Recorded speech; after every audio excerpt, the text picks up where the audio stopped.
મારા મિસિસની કિડની મેં ટ્રાન્સફર અમારા બેબલી આ લઈ બરાબર. તે અત્યારે સક્સેસ થઈ ગયું માતાજીની. માતાજી. એક મહિનો થઈ ગયું. હા. આ માતાજીની શ્રદ્ધાથી મારા કોમ આપણે ગમે તમે કહું ગમે કોમ શ્રદ્ધા રાખો એટલે કોમ થઈ જ જાય છે માતાજી. જય માતાજી, જય શ્રી કૃષ્ણ મિત્રો. તો આજે આપણે આવી ગયા છીએ મહેસાણા જિલ્લાના જોડાસણ ગામે, જ્યાં આપણે દર્શન કરીશું ગાડાવાળી માતાજી એટલે કે મેલડીમાં, સિકોતરમાં અને ગોગા મહારાજ અને સધીમાં. કહેવામાં એવું આવે છે કે આ માતાજી અને ગોગા મહારાજ અહીંયા બિરાજમાન છે. તો ચાલો મારી સાથે વિડીયોમાં બન્યા રહો અને આ માતાજીનો શું ઇતિહાસ છે એ પણ આપણે જાણીશું. અને મિત્રો, તમે જો અમારી ચેનલ ઉપર પહેલી વાર આવ્યા છો તો અમારી ચેનલને સબસ્ક્રાઇબ કરો અને ફેસબુક પર આવ્યા છો તો અમારા પેજને ફોલો કરો, જેનું નામ છે ધ્રુવ કે વિડીયો. જય ગાડાવાળી માતાજી.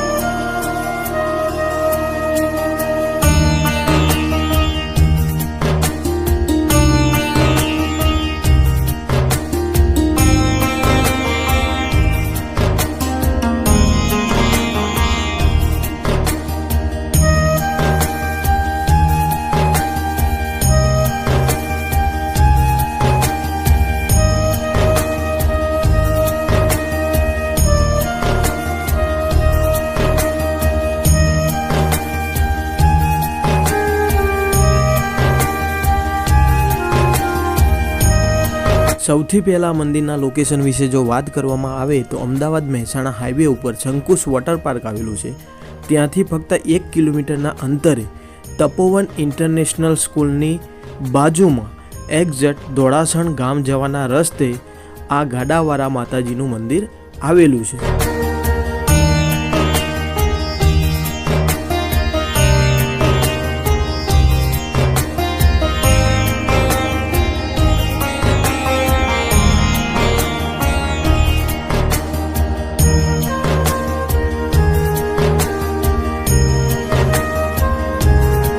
તો ફાઇનલી આપણે પહોંચી ગયા છે મંદિરના પ્રાંગણમાં, જ્યાં આપણે માતાજીના દર્શન કરીશું, માતાજીના ચમત્કાર વિશે જાણીશું.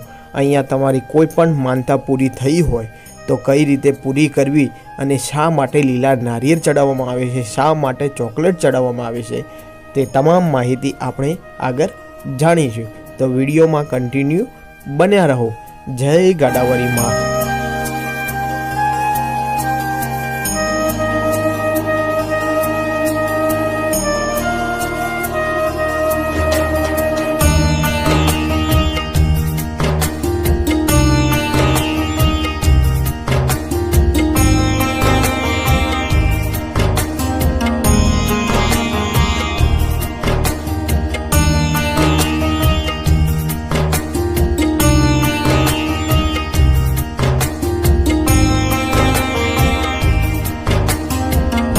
આ એ લીમડાનું વૃક્ષ છે જે એકદમ સુકાઈ ગયું હતું. માતાજીના ચમત્કાર પછી આ લીમડાનું વૃક્ષ લીલું થઈ ગયું, જેનો નજારો તમે બહારથી જોઈ શકો છો. અંદરથી તમને આ વૃક્ષ સૂકું લાગશે, પરંતુ બહાર જઈને તમે જોશો તો આ વૃક્ષ એકદમ લીલું છે.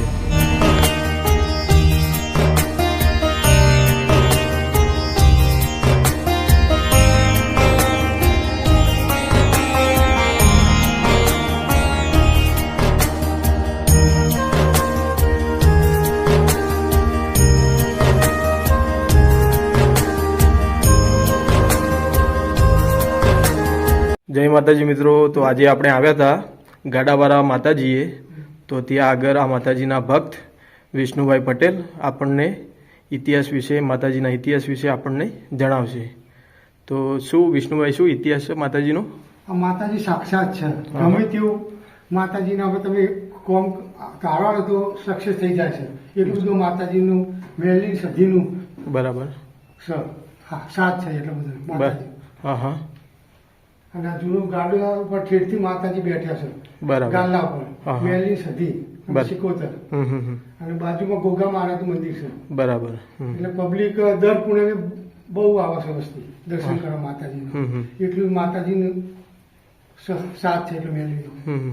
અને માતાજી વિશે એવું કહેવામાં આવે છે કે ગામમાં જે તે સમયે કંઈક દુષ્કાળ પડે તો એના લીધે પછી માતાજી એ બધું હા એ બધું ભાઈ આ ભુવાજી જે આવતા ને ભરતભાઈ એ કહેતા કે પેલા અમારે બોલમોહન ને કશું નતું. બરાબર. આ માતાજીની દયાથી અમારે કે બોલમોહન બોલમોહન બધું એ રીતનું બધું કામ સારું થઈ ગયું. ગાડાવાળી માતાના લીલો શ્રીફળ જ ચડે અને ચોકલેટો ચડે. બરાબર. ગમે તે માનતા તમે રાખો. હા ગમે તે માનતા લીલો શ્રીફળની તમે માનતા રાખો ને એટલે લીલો શ્રીફળ જ ચડે. બરાબર. એ પૂરી થાય પછી લીલા શ્રીફળ ચડાવો. કોમ થઈ જાય માતાજીની દયાથી. આ મારા બીબલી અમારી બીબલી છે. હા હા. યાદ છે. હા. મારે શ્રદ્ધા હતી માતાજીની. હા. કિડની અમારા મિસિસની કિડની મેં ટ્રાન્સફર અમારી બીબલી આ લઈ. બરાબર. તે અત્યારે સક્સેસ થઈ ગયું માતાજીની. માતાજી. એક મહિનો થઈ ગયું. હા હા. આ માતાજીની શ્રદ્ધા હતી મારા. હાલ જઈને એવું એમ? દવા લેવા એટલે એને 21 તારીખે આપણે ઓપરેશન કરાયું અને કિડની મસ્ત રીતે સારી રીતે ચાલુ તરત થઈ જાય માતાજીની દયાથી. બસ. માં મેલની સધીથી એની દયા વિના કશું એની દયાથી મારા જેથી હું સવારે સ્કૂલમાં આવું એટલે માતાજીનો દીવા બાર બધું હું જાતે કરું છું. માતાજી એટલી મારા શ્રદ્ધા છે માતાજીમાં. અને કોમ આપણે ગમે તમે કહું ગમે કોમ શ્રદ્ધા રાખો એટલે કોમ થઈ જ જાય છે માતાજી. એટલી માતાજીની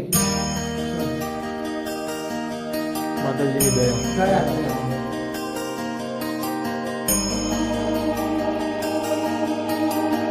અમદાવાદ ગયા હતા બેબી દવા લેવા એટલે મેં ભરતા બેબી દર્શન કર્યા. ઓપરેશન કર્યું એ પછી આપણે ઓપરેશન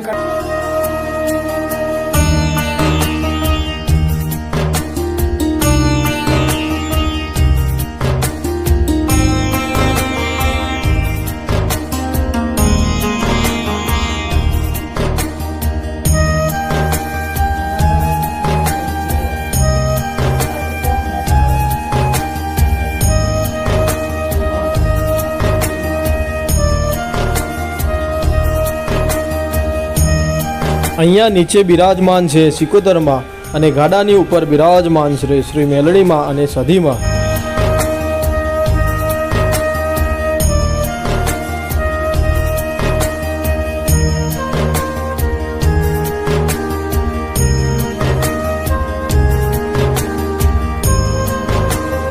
અહીંયા બિરાજમાન છે ગોગા મહારાજ. તો તમે પણ દર્શન કરો ગોગા મહારાજના.